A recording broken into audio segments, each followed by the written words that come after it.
I'm gonna go over and check LinkedIn real quick just to make All sure that right. we're up. If anyone is logging in, we're gonna give everybody just a couple minutes to get on Yeah. and uh, drop a comment below. Let us know where in the world you are at, where you're logging in from, and we would love to say hello to you. Absolutely. Just And looking here. Are you seeing anything on LinkedIn yet? I am not. Yeah, here we go. It says Katie Anderson is live right now. That's good. Oh, that's good. It's a good test that the double live is going strong. We hope more people are joining us or watching the replay later. And if you are joining us live, stay longer because Patrick and I are going to be giving away some copies of our books. So yes, stay here if you. Hey Sam, good to see you here. Hello, Sam. All right, it looks like we are live on both of our channels, so this is a good thing. I'm excited. Looking forward to. Me too. It's great to be. There we go. Hello, Aram from Corona. How do you pronounce that? Corona, California. Oh, like Corona, like coronavirus, the crown. Oh, okay, gotcha. And Sam, how you doing? Good to see you on as well. Hey Raj, Zaid. Hey Raj, all right, we're getting a lot of people. There we go. Oh, Katarina. Good to Portugal. Hello. Very cool. Right. And I know we have a little delay in what we see and what's actually happening. So welcome everyone. Great to have you here for this discussion. Hi, Abby. Yes, I'm looking forward to it. Yeah, Gary, hello from Roscoe. Elisa. Hi, Lisa. Yeah, great.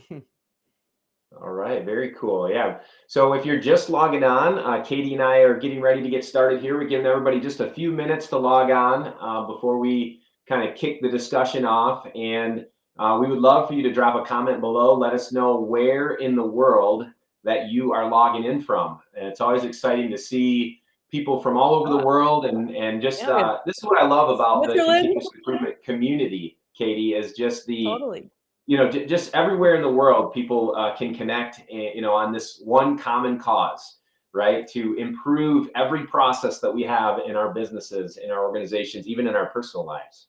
Absolutely. So, let's see here. Who else do we have? San Diego, Neil, hello.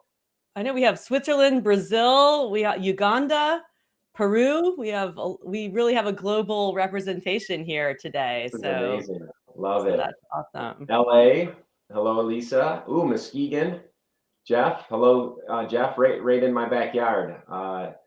Hey, Jeff. Beautiful sunsets the last few days here over Lake Michigan, huh? George from Columbus. Hello. Ooh, we got Quebec.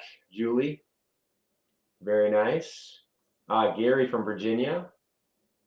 And I think I saw someone else from Grand Rapids too. I'd have to scroll back down. But Katie, this is great. We got people from all over the world. I'm excited. Wonderful. Yeah. I'm excited to dive in. And remember too, this is Patrick and I are going to be kicking off the conversation, but we also want to engage with your questions, your comments, your reflections as well. So put those in as we're going. We'll try and scroll back to them or put them back in when we're asking for questions if we happen to have missed a comment that you've made as well. So we're really looking forward to not just the dialogue one-to-one here, but with all of you around the world. Yes. Katie, I'm going to introduce you because I don't know if everybody that's on today knows you or anything about your background. So I'm going to take a minute and just introduce you to the group. Yeah, so Katie is a good friend of mine. Katie is the author of the international #1 best-selling book, Learning to Lead, Leading to Learn. She's an internationally recognized leadership and learning coach, consultant, and professional speaker. Best known for inspiring individuals, including myself, and organizations to lead with intention and increase their personal and professional impact. Katie is passionate about helping people around the world learn to lead and lead to learn by connecting purpose, process, and practice to achieve higher levels of performance. And Katie, recently you've kicked off your own podcast here, which I've noticed, and that's pretty exciting. Yeah. All right. You've outed me. It's been a soft launch. It's all of, I realized all of the author interviews that I've been doing on video people, it's great that they're up on YouTube and we write the show notes as well on my blog, but many people want to listen to something on the go. And so we decided to start putting them as audio. And over time, I'm going to go back and put, including your interview, and we'll do some more too, back on the audio, and then maybe we'll expand it to be even a broader podcast. So you guys are in the first in the know because it's been a very sort of soft launch. You can't sneak anything by me, Katie. I've been watching. Yeah, leading to learn though, not a surprising title there. Yes, I love it. I love it. Well, thank you. And well, why don't I introduce you two? I think for those of you who don't know Patrick, but I'm sure most of you do, since he's hosting our show today. Patrick Adams, of course, is a dear friend of mine and is the author of the newly awarded Shingo Prize book, Avoiding the Continuous Appearance Trap, which I have here in my hands, and the host of the Lean Solutions podcast. He's an international speaker, coach, and consultant. And he's been delivering bottom line results through specialized process improvement solutions for over 20 years. Besides being just an overall great guy, Patrick is a proven leader and a highly experienced consultant with specific niche focus on organizational strategy and leadership development, which brings a unique human approach to sound team building practices, creating consensus, and enabling empowerment. So there's no question why Patrick and I get along so well. It's all about the people, engagement, empowerment, and then we make process improvement through that. So true. So true. Katie, I wanted to kick off thank you, by the way, for the amazing introduction. Appreciate that. I want to kick off our discussion today and talk. For those of you that are just popping on and didn't know what we were doing today, we're talking about cultures of continuous improvement. And I think, it might be a great way to kick things off, Katie, would be for you to just explain maybe a little bit about what you have behind you on the shelf there. Some of these amazing artifacts that you have. Yeah. Can you just tell us what you have here? Maybe, yeah. I'll get my giant one. So these are. Love it. So for those of you who don't know, I had the incredible opportunity to live in Japan in 2015 and 16 with my family, which is where the genesis of getting to know Isao Yoshino, the 40-year Toyota leader, who's the subject of my book, started. And so we'll dive into that more. But in that time that I was living in Japan, I became aware of these dolls called Daruma dolls. This one's pretty big, as you can tell, it's bigger than my head. And they're weighted paper mache figures that serve two purposes. One, when you have a goal, you fill in the doll's left eye with a pupil, and then it sits there as a visual reminder of your goal. And when you the left eye, when you finally achieve it, you get to fill in the doll's right eye. But what's really special here is they're all weighted at the bottom and represent the Japanese proverb, fall down 7 times, get up 8. And so it's really about the perseverance and patience and commitment it takes to achieve a goal, that it's not something that necessarily happens easily, but about how can we get up and learn our way forward. And so what more fitting for continuous improvement lean folks than a visualization of a goal and a reminder that it's about continuous learning and continuous improvement in service of finally reaching our destinations. Yeah, I love it. And I love that you tied in the being able to fall and get up because so many people, they set a goal for themselves and then, they might have some challenges or some struggles along the way. And a lot of times people just give up on their goal based on them, having some of those challenges. And I think that's what a great visual reminder, of the fact that if we want to reach our goals, we have to really be willing know that falling is part of the process. And Absolutely. There's so much value in reflecting on what did we learn from those struggles and those challenges so that we can get back up and continue forward toward meeting that goal. And absolutely. And I think one of the sort of false assumptions many of us sort of fall in the trap to is feeling like there shouldn't be struggle and setbacks in the achievement of a goal or learning something new, but it's getting okay with that inevitable struggle, the challenges, the setbacks. But what's important is creating that perseverance to continue to get forward and learn. I think it's just a beautiful thing. And you can see I have many, many Darumas behind me as well. But I have this one specially made for me in Japan, and it says shiko, which means intention, which is my favorite word. And are we allowed to ask what the goal is for that Daruma? Because I see you Well, have so I the haven't goal. set this one's Okay. this one has not, I have not chosen a goal for this one. Okay. The small dot you see here was a mini pupil that was infused by the monks at the Daruma temple, which I will be taking you to give it special spirit. And I just haven't had a chance. Well, I haven't decided on a meaningful goal, the worthy goal yet for this one, but I have plenty of Darumas in the back. And in fact, I have one that I made. Where did it go? Oh, here we go. The last time I was in the town of Takasaki, which I will be taking you to when you join me in May in Japan, is this Daruma that I made in January of 2020. And I actually went to the factory where they make these little guys, and I painted this one on. And this one was for a successful Japan study trip in May 2020. And we know what happened there. You weren't able to come with me. There have been a lot of setbacks, and I am excited to fill in this doll's eye in May when I finally get to take you and many others back to Japan. Oh, I'm so excited. We're going to talk more about that here in a little Yep. bit. But no, great way to kick things off. So let's transition from there to what it means to have a culture of excellence.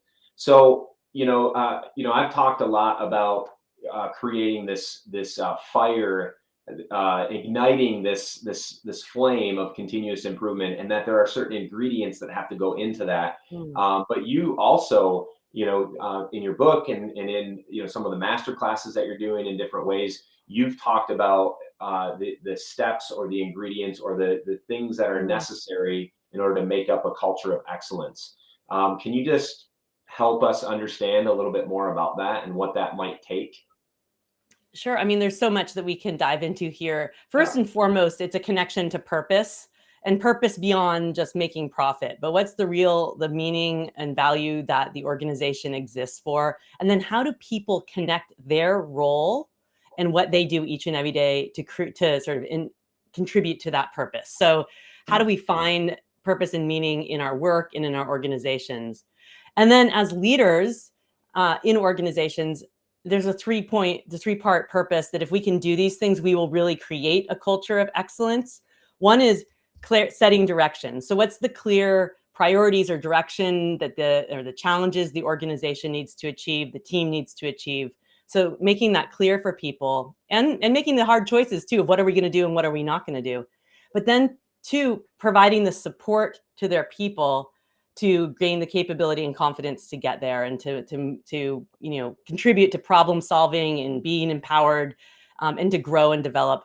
And then the third part is to start with ourselves, develop ourselves, because that's hard to do both of those. And we can focus on set the direction, providing support, and developing ourselves. That will create a culture of excellence and what I call this chain of learning that exists across the organization, where we're all kind of contributing together to getting better and moving up that mountain towards the ultimate goals. Yeah. And there's so many elements within that as well, of course. Oh yeah. Well, let's unpack this a little bit. You talked about the last thing that you just mentioned. I keyed in on just about developing ourselves, and there's so many times where I work with leaders who are trying to develop others, and they haven't taken care of themselves, right? And they're not. And when I say taking care of themselves, like taking it all the way back to where they're even struggling in their personal life at home or with family, or there's things that are going on, and then they're coming to work trying to put on this mask of everything's okay in my personal life, and now I'm going to try to coach someone in how to be a good leader. I mean, we have to take care of ourselves, our emotional being, our mental being. We have to take care of that first, number one. And then, to your point, like developing our own personal skills. What podcasts are you listening to? What books are you reading? How are you developing your own skills and abilities as a leader? And then now let's transfer that and start coaching and developing others in the same way. Yeah. Would you agree? Yes, I totally agree. And also while developing ourselves, sometimes we're not even aware of our blind spots, or how the actions we're taking maybe aren't aligned with the impact that we want to have. And I know that was certainly the case for me when I was in past leadership roles. And this is where this concept of intention is so important to me. When I moved to Japan, I didn't have business cards at the time or a logo. And I said, well, just put the word intention on my card. And I discovered that the way it was written in Japanese comes from some meaning heart and spirit and direction. And it's like intention, we need to actually create action to fulfill our intention. So what's important to us inside our heart, who we want to be, and what are the actions we need to take. And most leaders that I've worked with, and this is my, for looking at myself as well, we don't want to like create a bad environment or take over, opportunities for people to develop, but our habits that we've been developed as independent contributors or rewarded in our earlier career actually aren't really good at helping create environments that are allowing other people to, foster their thinking and contribute. So maybe interrupting or giving all of our ideas or telling people exactly what to do and how to do it. So it's helpful to have a coach or someone who can also help you see where the things are being really effective and where are some of those actions that maybe you aren't aware of that you could improve on to better align with that impact you want to have. Absolutely. Yeah. So I think that culture is a result or an output of very specific inputs. And what you're Absolutely. talking about are those inputs, because culture, everyone has a culture. The behaviors, the actions, the beliefs of leaders in an organization, not just leaders, but everyone in the organization, those result in something, some kind of a culture, which everyone has. And what you're talking about is that some organizations, those inputs maybe are negative inputs or the wrong inputs. And I always ask the question, is it possible to change culture? Well, of course it is, if you understand what the inputs are. And if you have the wrong inputs, like you said, interrupting, not listening, telling, directing instead of coaching, right? All of those things, those inputs are creating some type of a culture. And maybe it's not the right culture, definitely not a culture that supports continuous improvement, right? Well, So what would you say, Kate? Oh, go ahead. Sorry. No, I was going to say, I mean, you're describing, your book exactly. The difference with the continuous appearance trap versus a culture of real continuous improvement. And culture is just the accepted norms of behaviors and habits of individuals. So yes, if we can change at the individual level, we will change at the culture level. Absolutely. Yeah. So what would you say are some of those inputs that Mm. leaders that are listening in, we talk about leader standard work, and how can I create some structure around those behaviors or those actions so that I'm very consistent and intentional about them. But what are those actions? What are those behaviors? What would you say would be a couple that should be built into someone's leader standard work, or should be a Mm. consistent habit that they're doing regularly to create a culture of excellence? Well, absolutely. And so I've been, thinking about what are some of those key actions if we want to create a culture of continuous improvement. So really closing the gaps and process between where we are today and where we need to be. We also need to close the gaps in our own behavior and action. And the acronym GAPS can help us remember what some of those key actions are. The first is go see. So get Mhm. out of our office, go see, to check in on people and to check on process and to really understand what's happening at the work level, opposed to making assumptions. And again, it's really important to be seeing that as going to see, not to be punitive or to assign blame, but with an open mind and an open heart to really seek to understand and to connect and value people as well. So true. So the second in GAPS is GA, ask questions openly and with curiosity. When we do this, we invite other people's thinking. We can ask questions to help them see angles of things they hadn't thought of before, and to keep the responsibility with the thinking with the other person rather than just giving all of our ideas. The P is to pause. We are so used to doing that we are uncomfortable with, even like if we ask a question, we just, ask another question or start filling the space with our thinking. If we ask a question, we need to give space for people to think.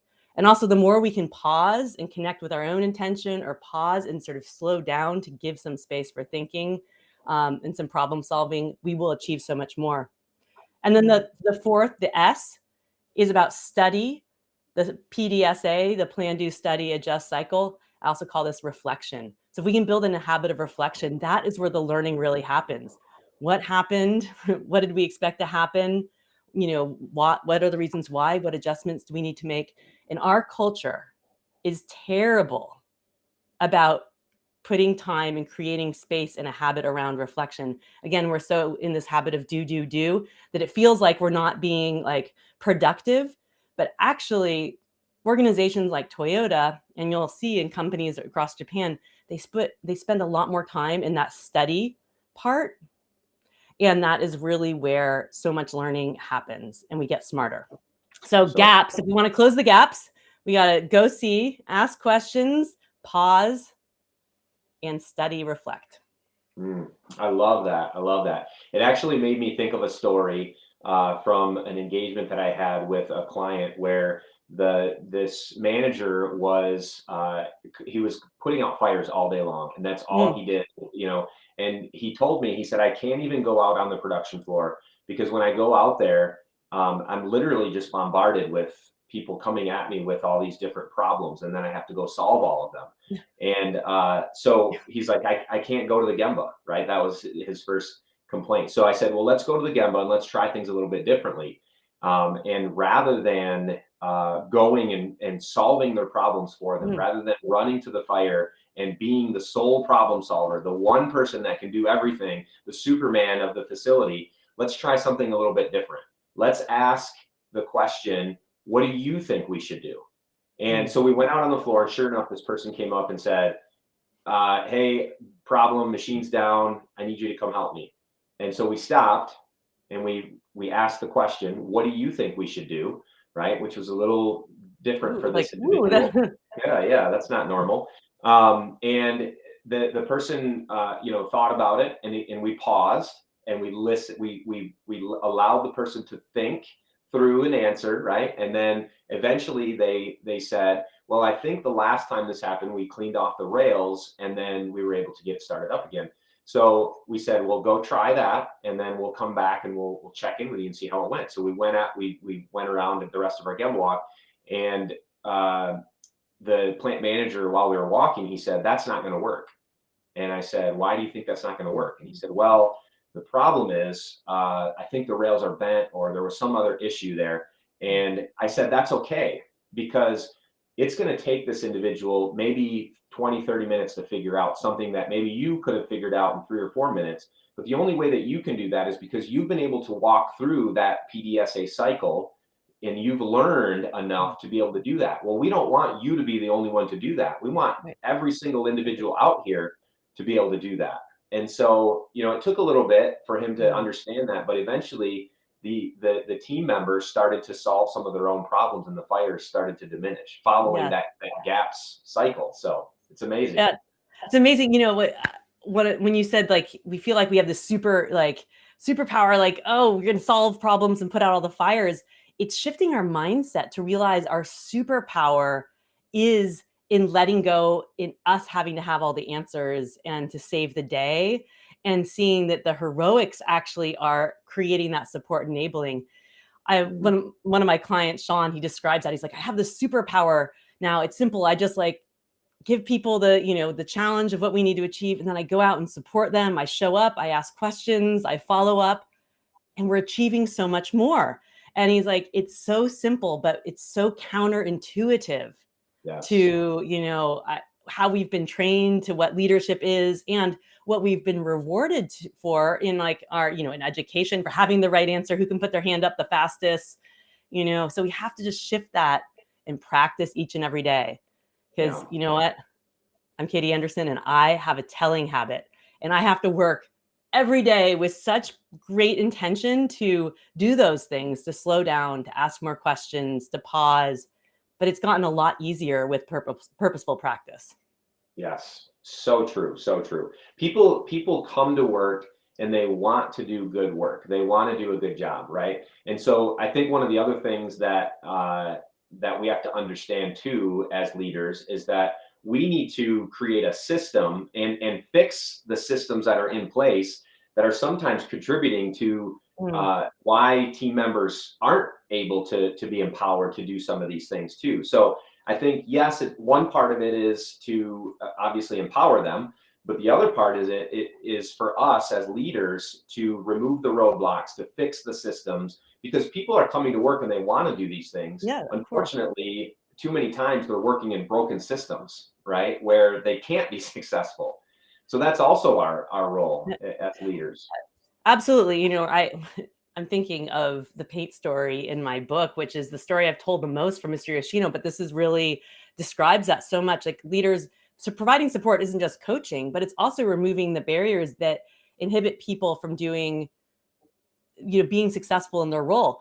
So for those of you who don't know this story, it's one that Mr. Yoshino, who worked at Toyota for 40 years, and he was John Shook's boss and was really instrumental in teaching and coaching senior leaders across Toyota how to use A3 thinking and so much more. He's a subject of my book, but when he had just joined Toyota, so he's 22 years old, he's assigned to the paint shop as part of his orientation, and his one simple task for many weeks was to just pour paint and solvent into a big vat. And so as the cars came down the line, the paint would get sprayed on. Well, a few weeks into this, someone from the shop floor came running in saying the paint was not sticking to the cars, and over 100 cars would have to be repainted. And of course, all eyes went on him. And think about like what would likely happen for you in this situation in like at your organization. Would people be very calm? No, most likely people would like Right. express anger or come over and maybe Yes. like yell at you, or certainly be very stern and maybe blaming. But that is not what they did. They had trained themselves to have a different response.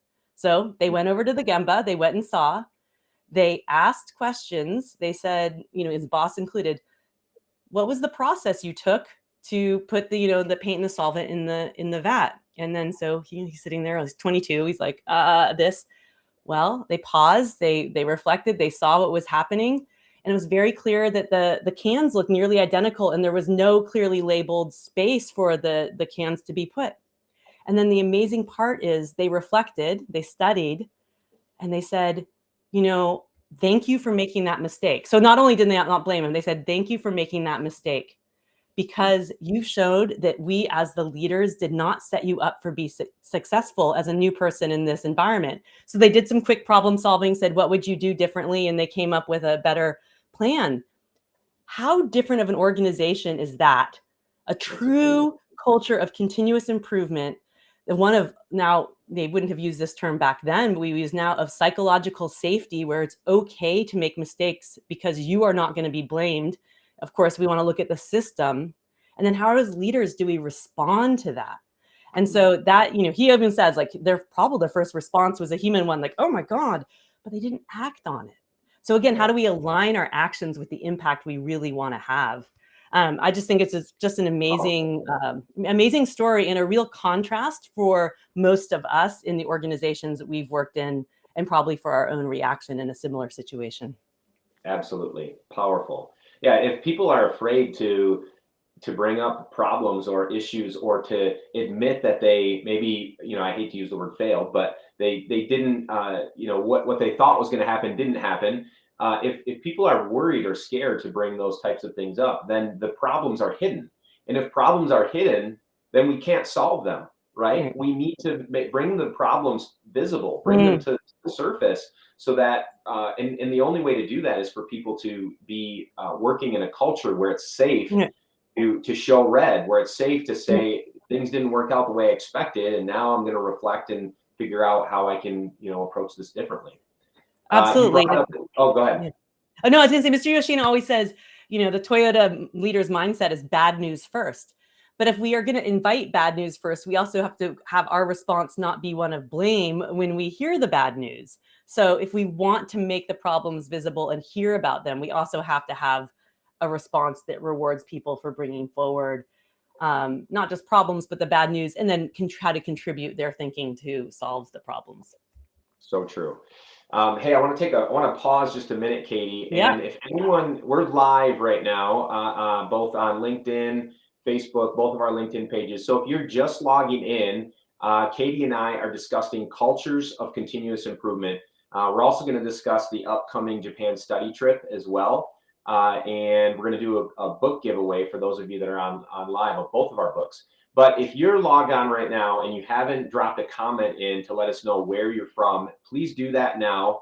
And then also share this out, share this video out to your network, to your page, because there's some really great stuff that's being thrown out there around cultures of continuous improvement, challenges and benefits of, and even we're throwing some nuggets out too on things that Katie and I have experienced with some of the clients that we've worked with or organizations that we've worked in too. So please share this video.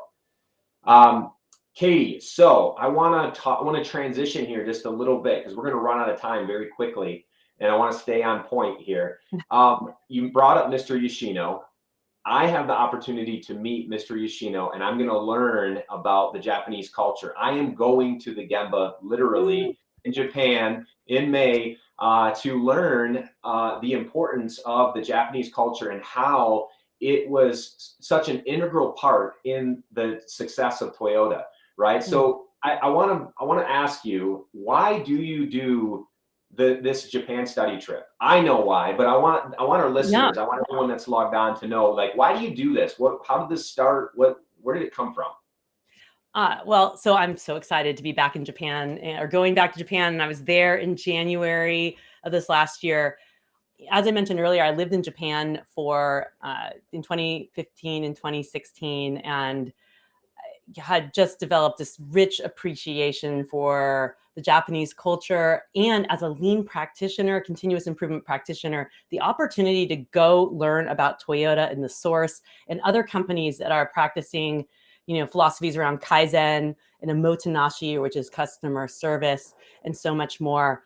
I developed this relationship with Mr. Yoshino at that time. And little did I know, in 2015, when I met him for the first time in Toyota City and he took me to Toyota, that it would become one of the most important adult relationships in my life. But I am passionate about going back to Japan to be able to provide people with the similar experience that I had, of course, in a shortened time, and all the relationships that I was able to develop with different companies and leaders of all different sizes and who are different stages of practicing what we call lean. They don't use that word in Japan itself, but really understanding what is it special that Toyota did, and then what are some things that other companies are doing to bring in these concepts as well. And one of the things I do want to highlight is that not Japanese culture and Toyota culture are not synonymous. So there are some Japanese cultural, norms that Toyota really had to overcome to really create a thriving Kaizen culture. But Japan's sort of the Japanese culture's focus on precision and always going for perfection and continually learning, and a deep practice of hansei or reflection, and a deep commitment to service all really contributes to a lot of the innovation and people engagement in the organizations that are really putting energy towards that type of culture. So I'm so excited to be going back. The pandemic really put a damper in that. Yeah, I can't wait. It's gonna be a blast. So we go in May. The trip is completely full. We'll talk about some other opportunities for those listening in that want to do a trip in the future. But before we do that, what are we going to learn? When it comes to the Japanese culture and Toyota's success, give us just a feel for what is it about the culture in Japan that contributed to Toyota's success, or what was the connection there, and can you help some of us understand that? Yeah, and that's there's so many different elements, and of course, Japan, the Toyota leaders too were going to the U.S. and also were inspired by some of the principles and practices of successful U.S. companies, and the supermarket concept. Some of the concepts we're going to be discovering when we are in Japan are going to an elementary school and seeing how the concept of motenai, or regret for waste, is really instilled in children at an early age, as well as responsibility and respect for your community. So Japanese children across the country are served food, at their lunch and are expected to have a small portion and leave no waste. But this is not then for them to overeat. And so you get to experience sort of how that process happens. And then there are no janitors in the schools.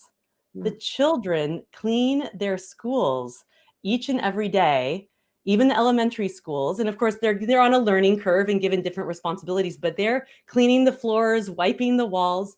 And think about how much respect for your community and respect for your environment happens when you have responsibility for, taking care of your environment. And I think that those are really foundational principles that we are not so good of, at least in the United States, but I think, many other countries in the same way. So that sense of responsibility and contribution is really there. Uh, Something that Toyota did, I think, was a little different than maybe some people experience in other companies in Japan is that while they have a very clear, hierarchical structure, in Toyota, they've managed to flip that truly to be that the leader's role is to develop their people. So in some other Japanese companies, it's still, you may wait for the boss to give all of the answers, but Toyota really leveraged that structure to enable the creativity and problem solving at people at all levels. So you see that happening through from the team leaders on the floor to supporting and removing barriers for people to just get their job done as the card comes down the line, to putting in continuous improvement Kaizen, ideas each and every day. And there's so many companies that do this around Japan as well, really asking people to make their work better in service of making, the outcomes better as well.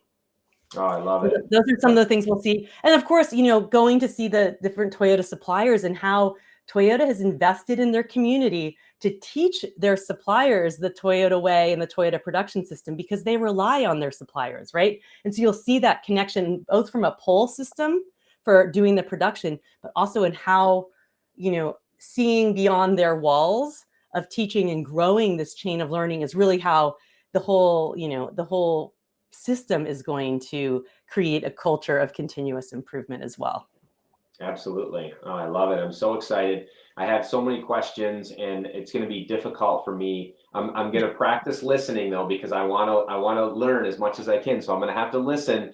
But I also have so many questions, so I'm excited. If you're just logging on, Katie and I are discussing cultures of continuous improvement. We also would like to answer some questions too. So if you have a question for us, and we're on the live, so if you're watching the replay, go ahead and comment replay. But if you're on live with us right now, feel free to drop a question in the comments, and Katie and I will try to field those as best we can over the next 10 minutes as we wrap up this morning. But yeah, drop a question, anything that you want to ask about Katie's book, about my book, about cultures of continuous improvement, about the study trip to Japan. We'd love to answer some of those questions. So looks like Pedro just dropped a question in. Why is it so difficult to do this in the Western world? Any thoughts on that, Katie? Well, I do. And also, I want to be clear too, it's not easy in Japan either. So while Patrick, you're going to be going to a lot of companies who have leaders who are really committed to this mindset, this is not like the way it is across all of Japan. So there are different cultural aspects that all of us are challenged by, but maybe they're different. But why is it so difficult in Western world? For me, I think it's because we are so focused on doing and outcomes. So we reward the outcome and less about the process to get there. And, that again goes back to what we were talking about earlier today, that, in school we're rewarded for having that right answer, for coming to it fast. We're all in this culture of busyness. We just got to keep doing. And, we do the checking at the end. Did we achieve it or not achieve it? But then we just keep doing and not spending that time in reflection. So I really think that our habit of doing, which is tied to our habit of telling, our habit of doing and our focus on that aspect is really an inhibitor of us really doing the study, the reflection, and then the adjustment, so that we're purposeful in looking at process. So that's one that, to me, that is like one of the biggest root causes of why it's challenging in the Western world. Yeah, I agree. What do you think, I Patrick?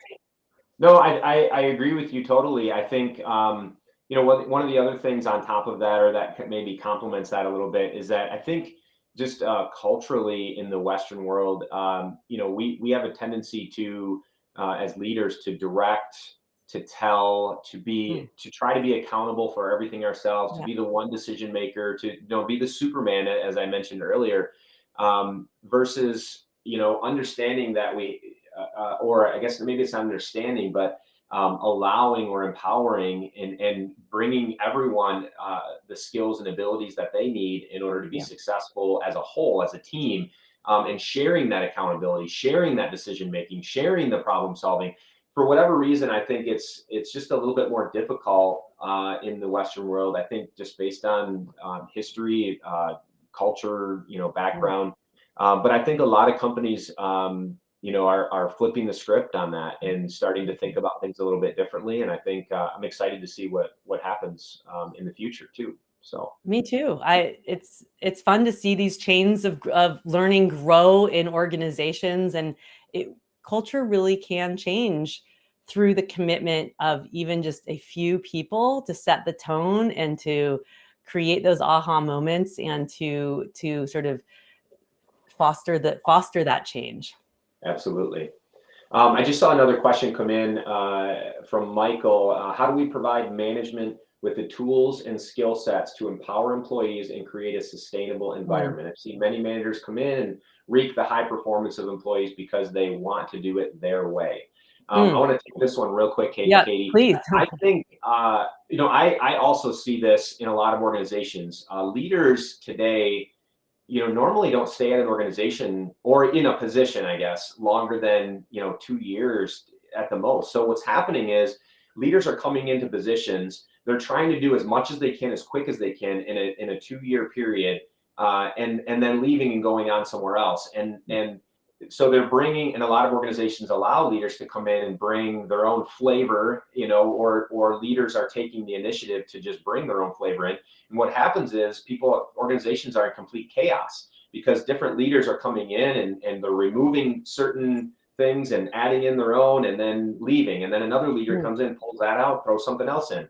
I think the key is that organizations have to have a continuous improvement or a system of management that leaders have to buy into when they come in. Now, of yeah. course, every leader has their own leadership style. They're going to bring some of their own stuff, but Nuance. they have to have a system that they're following, a management system that's built around continuous improvement principles, that's built around those inputs, the Mm, habits, the behaviors that are going to create a culture of continuous improvement. Once we have that system in place, it shouldn't matter as leaders come and go. That mm, system should be constant, and that should create the stability that we need in mm. order to continue to improve based on that. Do you have anything to add on that, Katie? Well, absolutely. So, I was just reflecting on a conversation I had on stage with Larry Culp, who is the CEO of General Electric. We were speaking at the Association for Manufacturing Excellence, and I was asking him questions about, he's come into GE and he's really trying to create this culture of continuous improvement. But it was important for him not to just come in and push his way, but really do those things, starting to go see, ask questions, pause, study, and reflect, and then and lead the way by doing was going to create that culture. But if he had just said, this is how we're going to do it, and like this, pushed out everyone's way, that was not going to have people are not going to feel bought into that. So we can totally destroy the high performance of our teams if we just come in and say it has to be our way or the highway. But how are you showing and demonstrating value and truly listening to what people have to say as well? um, and I agree with you completely, though, that this goes back to our being rewarded for the doing. So when managers are only in positions for 2 years, they're expected to achieve results, and achieving results is often seen as like the end point. And of course, Toyota wants good outcomes, wants good results. Larry Culp at GE wants that the same way, but they see that the process and the people are the way to get there. And so it's just really shifting our mindset. But yeah, people can come in and really wipe things out. Yeah, for sure. Lisa asked if Toyota's leadership style is servant leadership. Hmm. I would say you could call it that. It's clarity on leaders set the clear direction, right? But then within that, they're trying to enable their people and in service of their people to achieve those goals. Like Mr. Yoshino said, my goal as my role as a manager was to give my direct report a mission or target and then support him, which were men back in the time in the 80s, to him achieve that target. And then I was, I had to be aware I was developing myself at the same time, which is what led me to think that leader's role is to set the direction, provide support, and develop yourself. Yes. So we need to be in service of developing people to achieve the outcomes that we need. Absolutely. I love it. I always like to think about leaders in organizations that have a true culture of continuous improvement. The leaders almost take this like this behind the scenes role where all they're doing is feeding as much as they can to the frontline, the value add workers, employees, and removing as many roadblocks as they can, giving them the skills and the abilities. They're almost like this hidden person behind the scenes that's giving them everything they can to be successful, right? And again, whether you call that servant leadership or what the term is, it's really helping your team to be successful. Yeah. There's also a question, Katie, about sustainment. A couple questions actually that came in. So a management system alone is not enough, from Daniel. And then Golden asked about sustainment as well. How do you manage or how do you sustain a continuous improvement culture over the long haul? Any thoughts on that? All right. So the management system is sort of the way that we are managing and interacting, but that also requires that last part: develop ourselves. How are we practicing each and every day to function in that management system and to be doing the things that we've committed to doing? And then as leaders, having that system where we're developing and supporting people to grow into those management roles, to know the way of operating. You can't just say, this is our management system, go forth. It is about behaviors and actions. And so other things are tools that support that, leader standard work.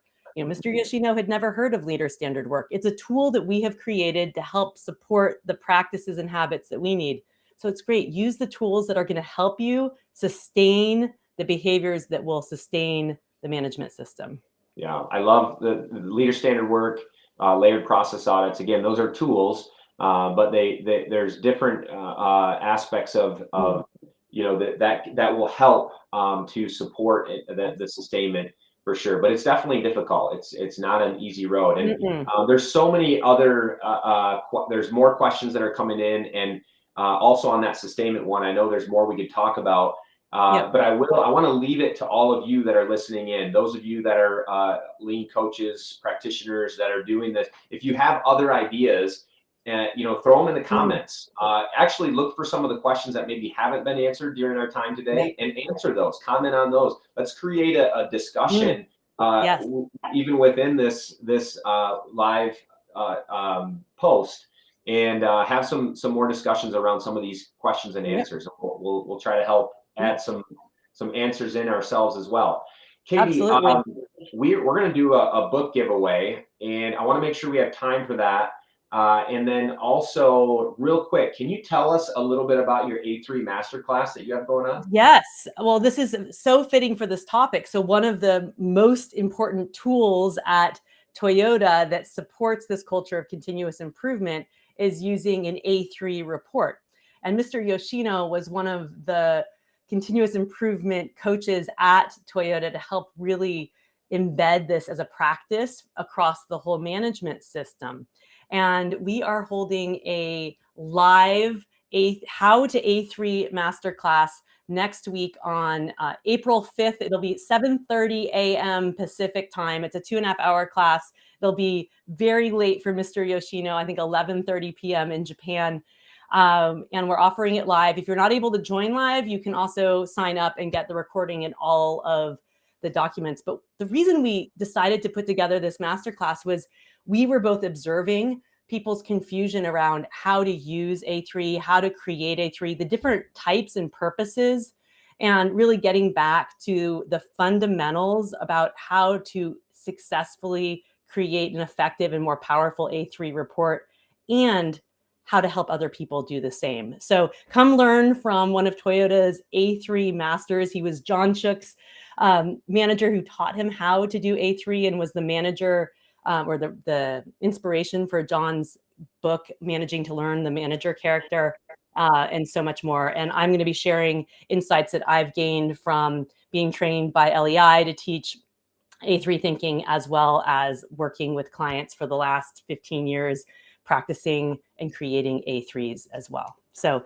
we'll be putting in more information around that. That's April 5th, next week on Wednesday, and hope you all can join us for that session. Awesome. And there'll be opportunities to talk with Mr. Yoshino as well. Perfect. And again, if anyone wants to register, use the QR code in the live here today to register for that. And again, drop your questions into the comments. I know Katie and I won't be able to get to them today, but I'd love for the CI community to come together, help answer some of these questions that are dropping into the comments here. Katie and I will jump back on after the live, try to answer some questions, have some discussions. And we may have to have a part 2 follow-up live discussion too. So stay tuned. Absolutely. Katie, how should we do this? Let's do our giveaways here. So I know we have to think about learning to lead, leading to learn with your book. Sure. So we'll be giving away a copy of the book to someone, as long as it can be in a region that Amazon easily ships to. Otherwise, I will give you one of my courses that's available as well. So I'm trying to think about what's the best way to do this, because we don't see all the people who are live here with the numbers. So I think what we can do is let's do a random choosing of everybody here, and we'll just pick just a random choice here. I'm just going to scroll down and put my finger up. Blind, like okay, Brad Hollingsworth. Let's see here. Great. Awesome. Yeah, Brad Hollingsworth. Okay, so we'll follow up with Brad and get that book out to him. So we'll grab his address and make sure we get that out there. Great. All right. Now my book. Okay, now let me see here. I'm gonna go back. Okay, here we go. I'm actually gonna quick share something, because I'm getting ready to launch the audiobook on May 1st. Yeah, audiobook on May 1st. And actually, let's see here. I believe for those of you who don't know, I wrote the foreword to Patrick's book. Thank you, Patrick, for inviting me to contribute to your awesome book. And that is a picture of a lake. Well, yeah, I'm bringing it. I All right. There we go. Yay. Last week, I was back in the recording studio, the same studio that I recorded Learning to Lead, Leading to Learn's audiobook. Then was reading the foreword for Patrick's book. So I'm so excited for his audiobook. I've been encouraging him to get it out there, and that he had to read it himself. So I hope that is true, Patrick, that you can. Yes. All right. It's all been recorded. It's coming out on May 1st. And the person that we're going to send the book to is Paige Kohler. So this will be our individual for the book. So we will reach out, grab your address, and get that sent out into the mail. All right. Great. Congratulations. Well, I'm so excited. You got to fill in a Daruma's eye for that one, Patrick. I do. Absolutely. For sure. Well, Katie, it's been great to connect with you. Always love it. I'm looking forward to seeing you in person in May, heading out to Japan. Hey, real quick, if anybody wants information about the Japan study trip, where do they go to get that? They can go to my website, which is KBJ Anderson with an ON, KBJAnderson.com/Japan trip. I just secured dates for my May 2024 trip. The October trip is pretty much guaranteed sold out. I'm just waiting for the final payments that are in process. So if you want to come to Japan, get in on the May 2024 trip now, because they are selling out pretty quickly. And I am so excited. Mr. Yoshino comes on the trips. He sits on the bus. He has dinner with people. And we just go have just an amazing learning experience and cultural experience all together. So I am so thrilled for you to finally be able to join me. You know, we have 3 years in the making, but it's happening. I'm excited. I can't wait. Yeah. Well, Katie, thanks again for making this happen. Oh, did you have something else? Oh, no, I was just going to say, and please, everyone connect with Patrick and me on LinkedIn if you haven't already, or Facebook, reach out to us. We love, as you can tell, connecting with people around the world and growing our chain of learning together. And it's been an absolute pleasure, Patrick, to join you on this LinkedIn Live. All right. Thanks, Katie. Have an amazing week, and I'll see you in May. Yeah, sounds great. Bye, everyone. Thanks for coming Take today. care, everybody.